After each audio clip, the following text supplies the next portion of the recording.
এটাই লকডাউনের শেষ সময় নয়। এই লকডাউন উপলক্ষে নিউ ইয়র্কের যুক্তরাষ্ট্র আওয়ামী লীগ, স্বেচ্ছাসেবক লীগ, যুবলীগ, ছাত্রলীগ এবং কৃষক লীগের সমন্বয়ে হাজার হাজার মানুষ ডাইভার্সিটি প্লাজায় সমবেত হয়েছে এবং তাদের একটি কথা, আজকের নমুনা কবর হবে যমুনা, এবং এই যমুনার খবর না দেওয়া পর্যন্ত আমাদের আন্দোলন চলবে, লকডাউন চলবে। বাংলাদেশের মানুষ ভালো নেই, তারা প্রতিদিন চাঁদাবাজিতে অতিষ্ঠ, প্রতিদিন বুড়িগঙ্গায় লাশ ভেসে উঠছে, প্রতিদিন মানুষ মব জাস্টিসের শিকার হচ্ছে।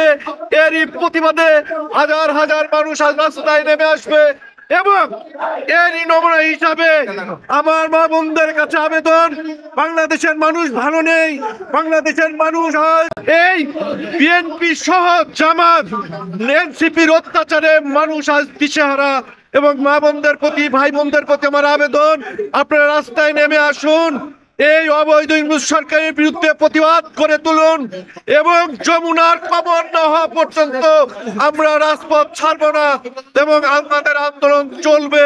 এবং এই আন্দোলন চলছে, জননেত্রী শেখ হাসিনার দেশে প্রত্যাবর্তন হবে প্রধানমন্ত্রী হিসাবে।